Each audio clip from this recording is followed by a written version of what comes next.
اور مړ شو یې شو ابراهیم علیه السلام نیغ ته نه راووتو او نمرود فکر وکړ چې دا څه مصیبت دی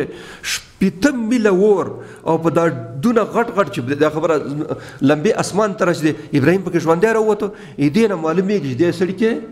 څه حکمت او څه هغه شته خو دا ضد نه دی دا ضد کله کله انسان دې ته نه پرېږدي چې ایمان نه وړي نو د هغې نه وروسته ابراهیم علیه السلام د خپلې بیبي ساره بیبي چې هغه یې ښځه و هغه او لوط علیه السلام چې د ده وراره و د پلار نوم یې حران و یو روایت دا هم راغلی دی چې دا ورور او وراره او ښځه او خپله څلور کسان خو مشهور هغه دا دی چې دا درې کسان و خپل ابراهیم علیه السلام بیبي ساره رضی الله عنها او لوط علیه السلام دا درې واړه د دې کوسا د کلي نه حرکت وکړي او روان شو انی مهاجر الی ربی خپل ابراهیم علیه السلام چې زه د الله پاک په خاطر باندې هجرت کوم نو روان شو اور ښار ته اور ښار د فرات هغه غاړې ته انشاءالله ما سره به نقشې شته هغه به درته وښیم په هغې کې دا شته اور ښار ته لاړو هلته یې څه وخت تېر کړي 1 میاشت 2 میاشتې یا 3 میاشتې دعوت دې وکړي هېچا قبول نه کوي چې قبول نه کوي د هغې ځای نه مخ په ترکیه او د شام د سوریه په سرحد کې یو ښار دی حران نومیږي دې ښار ته لاړو هلته یې څه ورځې تېرې کړې خلکو هم چندیا توجه ونه کړه د هغې نه راغی شام دمشق ته دمشق ښار کې مې څه شپې وکړې نو راغی فلسطین ته فلسطین کې یو ښار دی هبرون نومیږي موږ او تاسو الخلیل ورته وایو د الخلیل ته راورسېدو او په الخلیل کې ځای په ځای شو دیره شو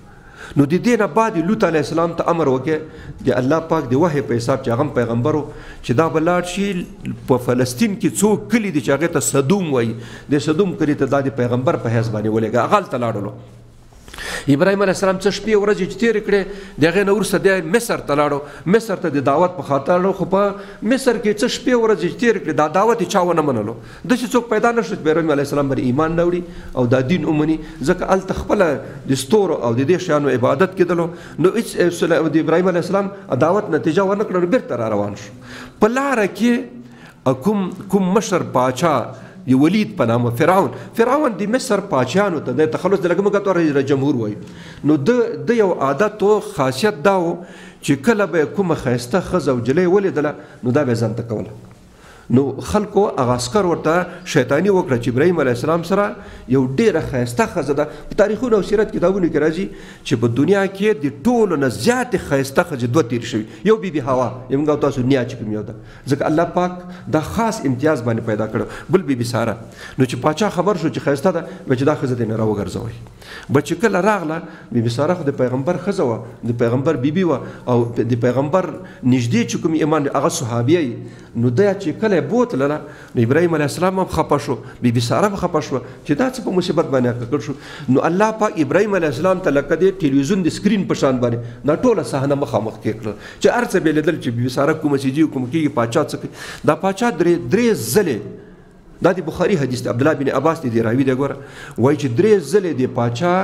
قصد وکړ د بیبي ساره دپاره چې لاس ور واچي درې ځلې دی فلج شو او دریم ځل چې پل شو نو هغه عسکرو ته چغې وکړې چې دا خو دا جن راوستی دی پیریم راوستی دی بیونه څه بلا دی نور وشړی دا لرې کوي نو بیا خپله لور بیبي هاجر موږ ورته هاجره وایو ځکه د پښتو کې دا ښې ورسره یو ځای کوي اصل نوم یې بي هاجر دی ورته وایي چې دا زما لور شهزادګۍ درته ورکوي دا به د دې ښځې خدمت کوي دې درجه او مرتبه ډېره لوړې ده نو بي هاجر یې ځان سره رامخې کړله راغله فلسطین ته په دې وخت کې د ابراهیم علیه السلام عمر د 80 نه زیات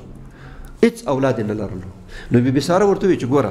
موږ او تاسو اولاد نشته او د دې نه وروسته امید هم د دې خبرې نشته چې موږ ته الله پاک اولاد راکړي نو ښه خبره دا ده بې هاجر ته په نکاح کا کیدای شي الله پاک اولاد راکړي نو بس یو ماشوم خو په کور کې پیدا شي نو بیبي هاجر ابراهیم علیه السلام وکړه او هغه حامله شوه امیدواره شوه چې کله امیدواره شو د الله پاک پلان او پروګرام دا و چې دا کوم ماشوم پیدا کېږي دا به فلسطین کې نه وي دا به چیرې ځي دا به جزیرة العرب ته ځي نو د بیبي ساره په ذهن کې یو خبره واچول شوه چې زه دا به څنګه وي دا به اولاد ما به اولاد نه وي دا به بس هغه خبرې الله پاک پکې اچولې چې پرېږدي ته لاره برابره شي نو چې کله اسماعیل علیه السلام پیدا شو بیبي ساره ورته ویلې چې ابراهیمه دا ماشوم او دا مور زه نور نشم برداشت کولی دستي جبرائیل علیه السلام راغی ابراهیم علیه السلام ته ورته وویل چې څه ساره بیبي وایي هماغه به منې ځکه پلان همداسې و چې دا ماشوم به هلته پیغمبر کېږي نو جبرائیل علیه السلام راغی یو روایت دا ده چې براق یې راوستو ځان سره او په براق باندې ابراهیم علیه السلام بیبي هاجر او زوی اسماعیل علیه السلام دا سپاره شو او روان شو تله چې کله داسې یو ځای ته ورسېده چې هغې ځای کې سوچب بیابان و هېڅ قسم د ژوند عاملامې پکې نه وي او شاوخوا ټولې غرونه او غونډۍ وي. دلته امر وشو براق ته چې دلته کېوځه. نو چې کېوته په هغې کې یو ازغنه ونه وه د کیکر ونه چې غټ غټ ازې لرل، بس دلته براق کېستلو.